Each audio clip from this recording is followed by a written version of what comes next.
Welcome back, Secrets of the Sire, brought to you exclusively on TalkingAlternative.com. We're here every Friday. I want to thank the numerous Periscope peeps that have jumped on throughout the day. We had Jersey Jedi, we had Johansson Link, we had Jose Castro, we had at Faith something something something, we had my wife, CC 17 something something something. I just have terrible vision, and it's a very small screen. But we thank you for joining us and chiming in. We've had Periscope ask us questions. One asked a very specific plot point question, which I won't answer. I did say the answer was no, but I won't say what the question was because I don't want to spoil it for anybody that still hasn't seen it. It's only a week old. Todd Sliss actually chimed in and asked, what do you define as successful? Because I said that Batman vs. Superman was a huge success, and it was. It was a box office success. $170 million, I think, in the opening weekend. Broke Easter sales records. Warner Brothers did a great job of, basically, tracking this and making it, making it great. Now, there's some Periscope person actually chimed in and said Zack Snyder got fired from Justice League. However, I am looking, and it's basically fans petition for Zack Snyder to be fired. Do you think Zack Snyder should be fired? I don't even check the news section. Look, if it's not on the news section of Google, it's not there. Yeah, fans petition to have Snyder removed. Yeah, just tons of that when you look through. So no, always got to fact check. I don't see why they would fire him either. I mean, look, it was a visually stunning movie. It did monster sales, so that was to answer Todd Sliss's question. It did monster sales. Why would you be fired? It makes no sense. He seems to be enjoying himself. He seems to really have carved out that niche as the go-to DC comic book guy, comic book movie guy. So no complaints there, really.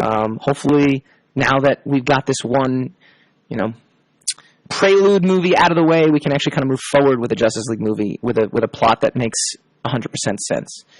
All right, so we've been running a March Madness bracket all through March. It's April 1st, April Fools. Ha ha. Ooh, maybe that was the April Fools. Zack Snyder fired, April Fools. Ha ha ha. We're all very, very, very hilarious. That was very hilarious, you Twitter people and you Periscope people. You got me. I've been fooled. That's my April Fool's voice, too. It's not very good. So we've been doing this comic book movie March Madness Final Four franchise bracket, and then I realized that in order to really do this, we'd be going through weeks and weeks and weeks. So we're going to wrap it up today, and first we're going to tell you who the winners of the brackets were to come up before us. We had the Spider-Man bracket. Actually, the very first bracket was the Batman bracket, which I thought was actually the most hotly contested one. But The Dark Knight, 2008, was the film that reigned supreme. So Batman, Dark Knight, the fans think that is the best Batman movie in the franchise to date. Now, again, we did this before Batman versus Superman and we also did this before X-Men Apocalypse. We have all these other films. So we had a Periscope user ask, what film am I looking forward to next? I'm looking forward to X-Men Apocalypse. I'm looking forward to Civil War equally. I want to see how these two films do. So that was the winner of the Batman bracket, was Dark Knight 2008. Superman bracket. That was actually a controversial winner. I was shocked, but the fans voted Man of Steel as the best Superman movie. And a lot of people say because the special effects in the early movies don't hold up. Sure. Look, 1978 versus 2013. Somebody said it the other day. It's a 40-year difference almost. 35-year difference. That's crazy, first of all. It's a long time. Special effects get better.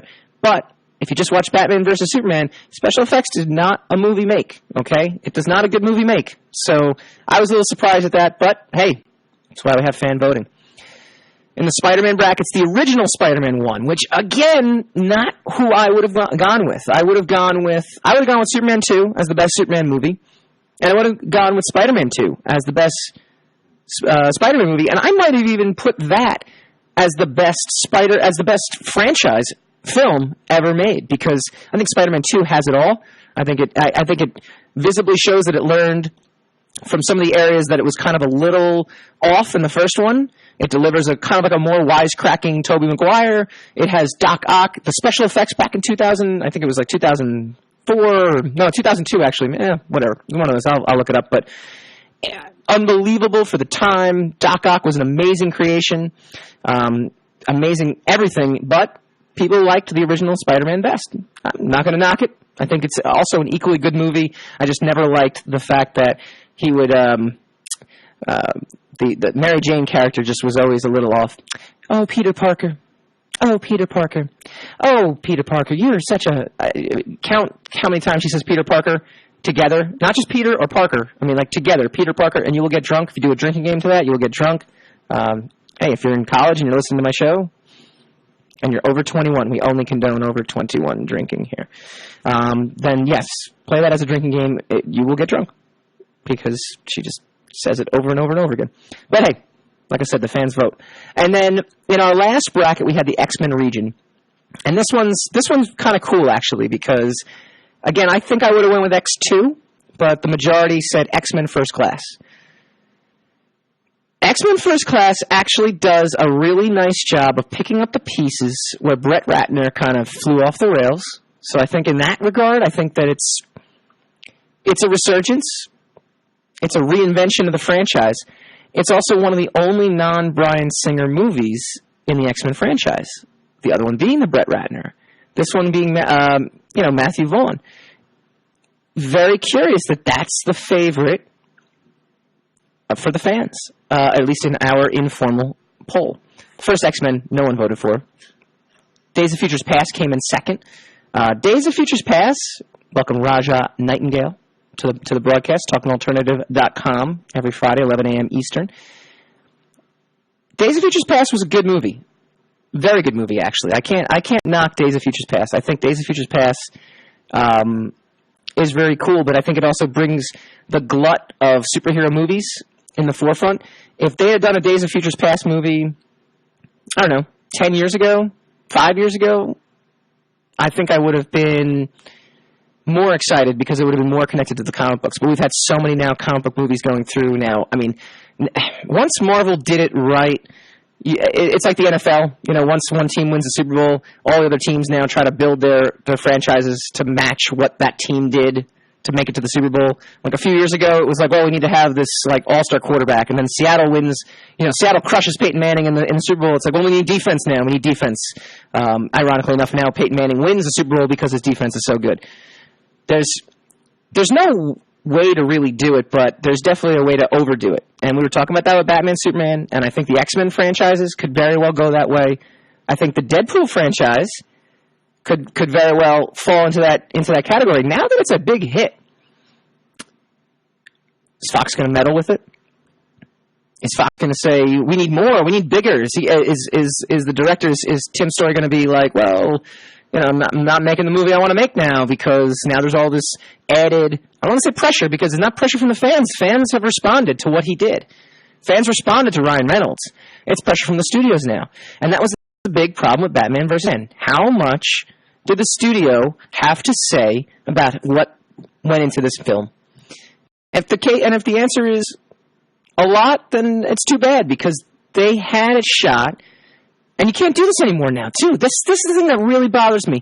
It bothered me about Watchmen now, too. Watchmen's the greatest comic book ever made. Greatest graphic novel ever made. Start to finish, you can give that to anybody who's into comics, not into comics. They will read it, and they will think it's amazing. It just is. It just is. No arguments. No fan poll on that one.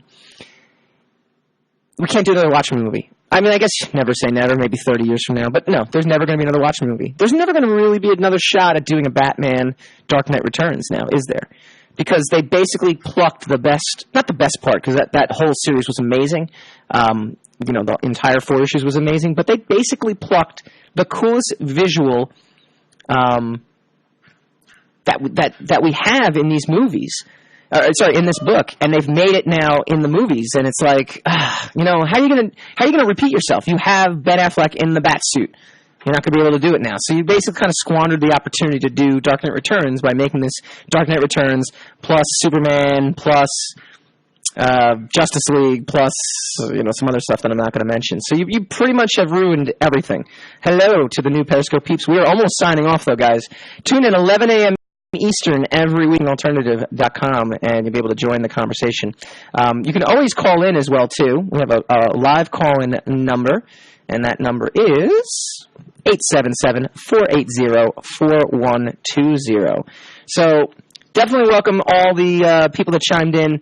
I'm going to say out of the 4 franchises that we limited it to, or we eliminated it to, in the Final Four, in the spirit of the Final Four, you have Dark Knight, you have the original Spider-Man, you have Man of Steel, and then you have X-Men First Class. I think the 2 weakest out of that group, to me, is X-Men First Class and Man of Steel. And we can debate next week on the show. I'd love to hear your thoughts on it. I'll do a little blog post this week, and we'll talk about it. But my ultimate gut feeling is you have Dark Knight taking on the original Spider-Man. And that's actually a tougher matchup than you think. It's actually tougher to see which film is better. And I'll say only because they're so different. Spider-Man, the original Spider-Man movie, first of all, was a breath of fresh air back when it was first released in 2002. I want to say 2002. I might be off on the dates, but whatever.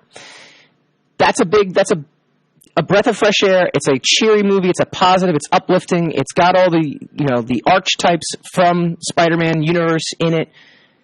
At the same time, The Dark Knight has it has Heath Ledger as the Joker. It has, a Batman movie the way you want to see a Batman movie. Batman Begins, as I've kind of said before, is a Batman movie in disguise. Director was kind of like afraid to make. I don't want to say he was afraid, but based on how comic book movies had been received up to that point, I think he kind of backed into a superhero movie. So, coming between Dark Knight and Spider-Man. Tune in next week. I'll let you know what I think is the best out of the two.